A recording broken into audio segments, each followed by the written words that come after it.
known him for about 6 years now.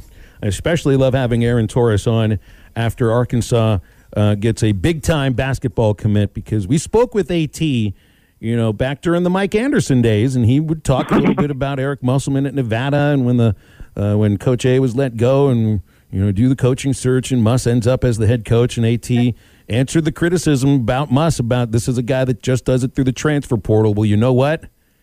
He does it in multiple ways, and we saw that last year. We see that now. AT, what were your thoughts when you saw Jordan Walsh make that commitment yesterday? All right, so Phil, I'll be honest. When I saw the commitment itself, I don't know that I was shocked, only because of the Nick Smith tweet the day before. Mm-hmm. Yes, I'm plugged into Hog Twitter to a degree. I don't run the Torres on Hogs account, but I obviously follow it. And they shared the Nick Smith tweet, so I was there. But what I'll tell you is this: first of all, everything he said is right. It is kind of a joke now in the community, the basketball community, about this idea that Musselman wasn't going to be able to recruit high school players. I'll tell you this, Phil, because I live in L.A., most of these really, really good high school players, they all come through during the summer for various events, whatever, blah, blah, blah, blah. This offseason, obviously, the last two off seasons, really, because of COVID, I haven't gotten to see a ton of these kids. And so, as the commitment is nearing and it becomes clear that Arkansas is probably going to be, at the very least in the factor, they're at least going to be a factor, I'm going to have to talk about it on my podcast, on Halftime with Phil and Drew, which, by the way, Phil, I know I'm going in a million different directions. I got a comment on how excited somebody was to listen to me with you guys today. So credit to you guys for the hard work that you put into this show, and thank you for letting me join it. But I am not getting to the point that I'm trying to get to, which is this. I've never seen Jordan Walsh play in person. So I pulled up YouTube knowing he was committing on Friday. I am really impressed by this kid. And there are a lot of high school kids that don't jump off the page, and you see the ranking, but you're not totally sold. This kid is big. He's athletic. He jumps out the gym. And, you start talking about guys that have NBA potential as freshmen. We saw it with Moses Moody last year. And what Muss will be able to do in the transfer portal next offseason, this thing ain't slowing down anytime soon, Phil. This thing ain't slowing down anytime soon. I have Arkansas somewhere top 10, 12 coming into this season. I suspect we will be having very similar conversations at this time in 2022 as well. Wow. Very exciting. I love how honest Muss and the coaching staff are with these recruits who, when you have 5 stars next to your name and you play with all the confidence in the world, your plan is 1 year in college and heading right to the NBA. There's no other sport you can do that. No other sport in college you can do that. And from what Jordan spoke with Richard Davenport from the Democrat Gazette yesterday about was exactly that, a plan from the day he gets on campus until the draft on what it's going to be like for him there. And, if you're an athlete and you're supposed to visualize, what you're going to do in a game, what you're going to do when you're at the free throw line, that kind of stuff, you visualize your success. Here's Muss doing the visualizing for Jordan Walsh for more than a 12-month period. I think it's brilliant. Well, and what I want to jump in there and say what you said is that, the plan and the process, and it goes back to what you said a minute ago, Phil, about, the reputation that Muss had coming in. He's not going to play freshman, blah, blah, blah. I think credit for this recruiting success, one, it goes to Moses Moody, Devo Davis, Jalen Williams.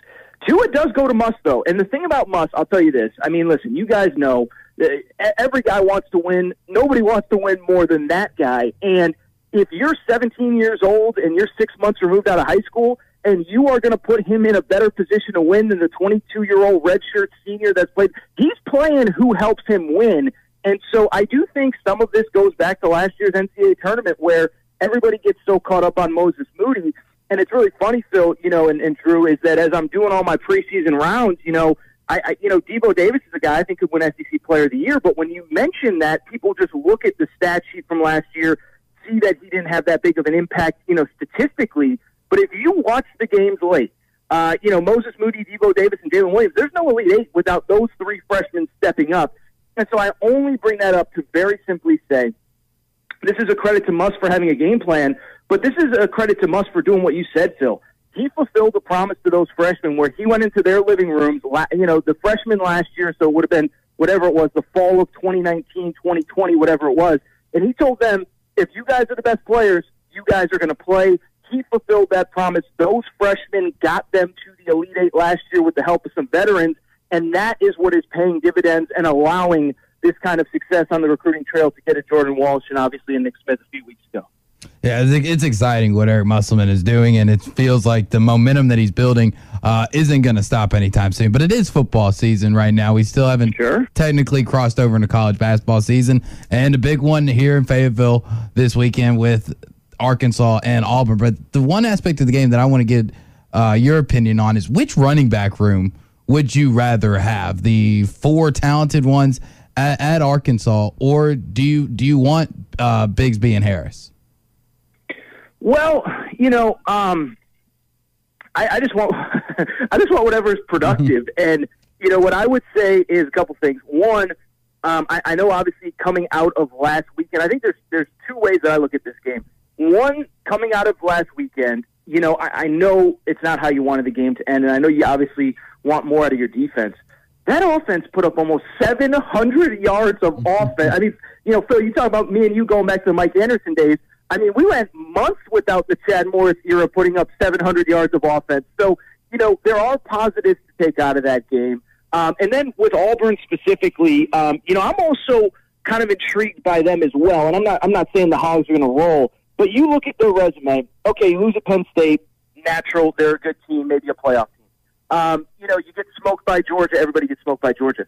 They were down 2 scores going into the fourth quarter against LSU. And I guess my question is, how differently do we feel about Auburn if they don't rally in that game? And so I know I didn't directly answer your question, Drew. To me, every coach has their own system. Both systems, I think, for the most part, have worked this year. Obviously, nothing works against Georgia, and that's no criticism of Auburn or Arkansas the week before. But to me, I just find this game fascinating from that perspective. Arkansas, it's easy to focus on the negative. You lose the game, 2-point conversion, all that stuff, but there was a lot of positive. And then with Auburn, I think this is kind of the game where we figure out, okay, are they that third, second, are they in that tier, that top tier of the SEC West, or are they probably the 5th, 6th, 7th team, and we just don't know it yet? Yeah, still a lot of things to play on. One thing that definitely needs to play out, and I think a lot of people have overreacted to this week after the Crimson Tide lost at A&M, is basically writing them off with the 1 loss. Do you still have them in your CFP? Well, it's really funny you say that, Drew, because I actually think it's the opposite. I think Alabama, I think the overreaction has come from the Texas A&M stuff. I mean, I've heard people say, well, this is a season-saving win, and, they'll need some help, but they can still get to Atlanta. And it's like, I know they played a good half, but they gave up 500 yards of offense. They barely held on against a great Alabama team. That's no discredit. But, can we pump the brakes with this team is going to run the table, even though I know they're through some of the tougher parts of their schedule? With Bama, what I would say, Drew, is, I think they're still one of the 4 best teams that I've seen. But I'm kind of mad at myself because coming out of that Ole Miss game, I bought the narrative that it was Alabama, Georgia, and a huge gap. And I don't know that I really believe that. And if you go back to the Ole Miss game, that was a game where Lane Kiffin basically gifted them 21 points. I mean, 4 times in their own three out of the 4 fourth downs were in Alabama territory. They had short field. They gave them easy scores. And I came out of that game saying, do I know that much more about Alabama than I did? And then sure enough, Texas A&M beat them last week. And so, this is another one, Drew, that, you talk about a game that we're going to learn a lot about Alabama. There are 2 road games this year, 2-point win at Florida. They were outscored 26-10 over the final 3 quarters, and the loss at Texas A&M. Is this just a young team finding its footing, or is this a team that's going to be really good at home, struggle on the road, maybe go 10-2, and this is one of those weird years where Alabama's not in the playoff? This is a weekend where I don't think they lose, but I think we start to get some answers to those kind of questions with Bama. I want to close here with what you would think would be a betting lock for this weekend for college football. And I'm looking at your page here, Aaron Torres Online, and to take the theme of that Alabama Texas A&M game, and maybe A&M's taken a little bit too far, favored by 8.5. Is Mizzou your lock of the week, or what would you be putting money on if you're throwing money around?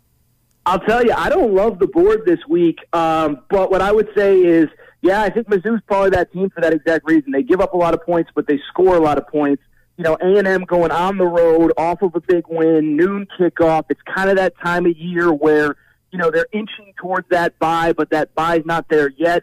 So that would probably be my favorite. That is actually my favorite bet of the week. Great call, Phil. I would also say, a game that I know there's bigger games on the SEC schedule.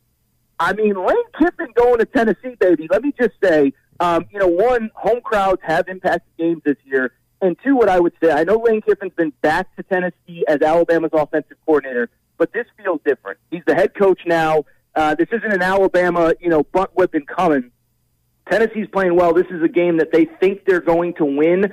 And, you just talk about a game that I'm just super fired up to watch, and I know a lot of everybody else is as well. That's going to be a real fun one. So to answer your question, Missouri's probably my favorite play this weekend. But that Tennessee-Ole Miss, at the very least, the atmosphere is going to be bananas, and that's one that I cannot wait to watch. AT, looking forward to it, man. We'll do it again next week. We'll start previewing more college basketball and some crossover. I know it's going to be fun.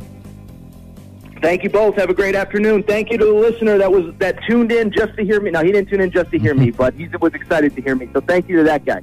Well, that just means we can schedule him for 11:30 next week again on a Friday, because now people are starting to expect that, and they like it. That's good. People also expect great service and a great choice of RVs at Crabtree RV Center in Alma. That's the RV dealership that's been serving you for over 70 years, right there on the 17-acre, 26,000-square-foot showroom floor at the junction of I-40 and I-49 in Alma. Crabtree RV Center will help every family get the best experience. Help you choose the right RV. If there's a breakdown, the service and parts department takes care of you.